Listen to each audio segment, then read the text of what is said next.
Hi everyone, I'm Jana Crisciati Gonzalez and I'm here to continue to discuss the lesson 8 that Lindsay has started. Let's continue with lesson 8.3, the application or scope of data quality tools. The first generation of data quality tool was characterized by delicate data cleansing tools designed to address the normalization and deduplication. But during the last 10 years, it was observed that there is generalization of extract, transform, and load, or ETL, tools which allowed the optimization of the alignmentation process. Recently, these tools started to focus on data quality management, or the DQM, which generally integrate profiling, parsing, standardization, cleansing, and matching processes. Next period, the 8.4, which is the techniques in root cause analysis. But let us start first with 8.4.1. What is root cause analysis? Root cause analysis is a class of problem-solving methods aimed at identifying the root causes of the problems or events instead of simply addressing the obvious symptoms. According to Bowen, they aim to improve the quality of the product by using systematic ways in order to be effective. 8.4.2 Root cause analysis is among the core building blocks in the continuous improvement efforts of the organization. Consider that root cause analysis alone will not yield any outcomes. For this work, the organization should embrace a never-ending quest of improvement at every level. The analysis will help develop protocols and strategies to address underlying issues and reduce future errors. There are many techniques involved in root cause analysis, and Bowen describes them accordingly. The first in the list is the Ask Why 5 times. The 5 whys analysis is a technique that does not only apply for a keen child desiring to get his or her way, but can also help in identifying the root causes of a problem or problems. It is done realistically by recognizing the problem and gradually revealing the underlying reason by asking why 5 times.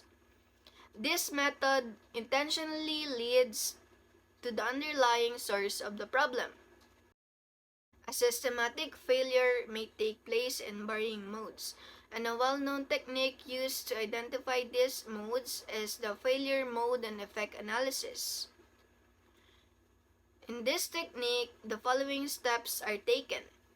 First is to determine all failure modes. For example, ways in which unobserved failure occurs.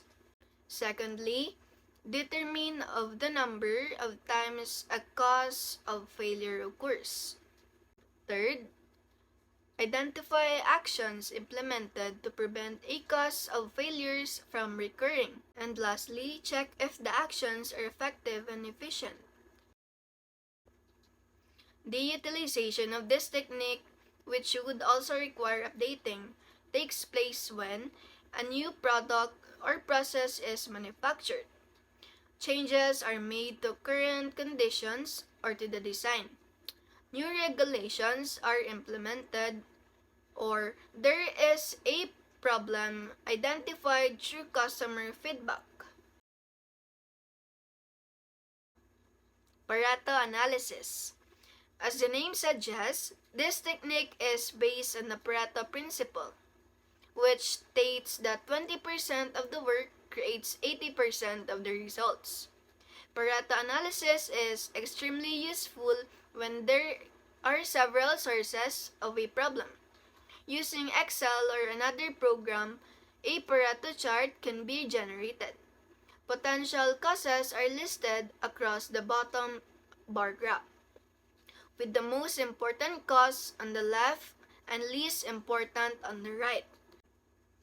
The cumulative percentage is then tracked in a line graph to the top of the table. The table should reflect at least 80% of the causes involved in the problem. In this technique, root cause of an undesirable event are determined using the Boolean logic.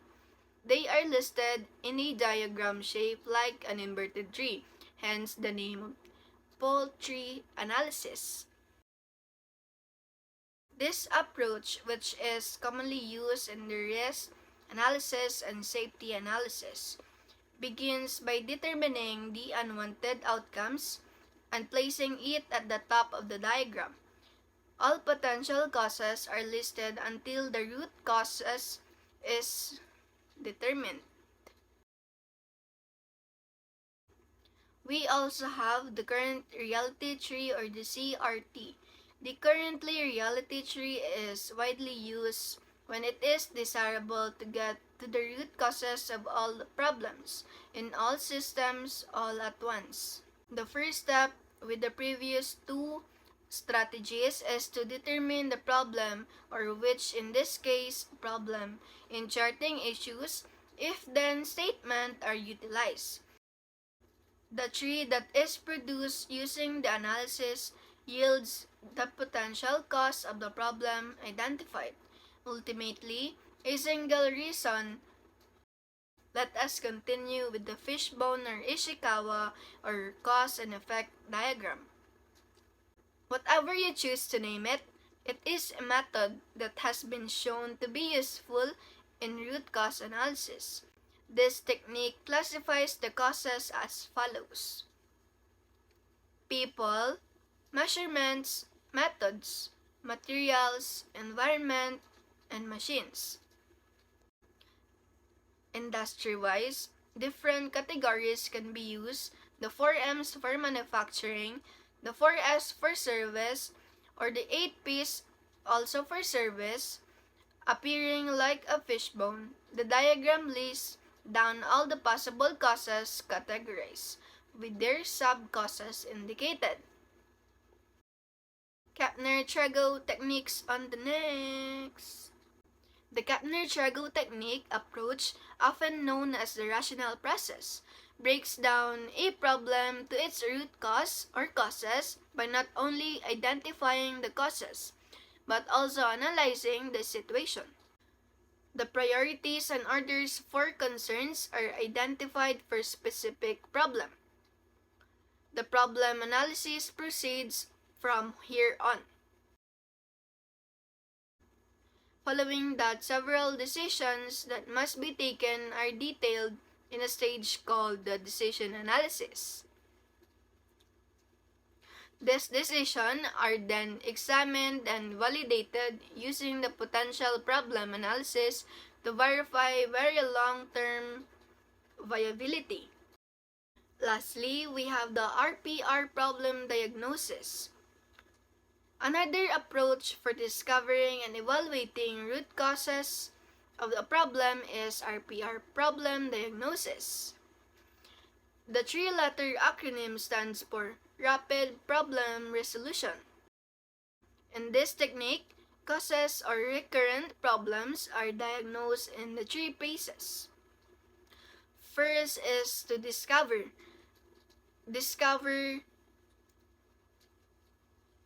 This is where the designated workers gathers data and analyze their findings. Investigate. Team members come up with a diagnostic plan and carefully analyze the diagnostic data to identify the root cause. Lastly, we have the fix. The problem is fixed and continuously being monitored to double-check if the correct root cause was determined. In 2008, Chu, Bergeron, Dettler, and Heaton stressed that information culture affects the information use outcomes. The information culture is determined by the following variables: mission, history, leadership, employee traits, industry, and national culture. It can also be shaped by cognitive and epistemic expectations, which are influenced by the way the tasks are performed and decisions are made. The findings imply that the managers should try assessing the information pulse of their own organizations in order to have a sense of information attitudes and values. That discovered sets of behaviors and values can account for a considerable amount of the diversity in information consumption. Thus, the management plays a key role in preserving the information culture and should strive constantly to preserve and improve the quality of data and information utilized in their daily operations.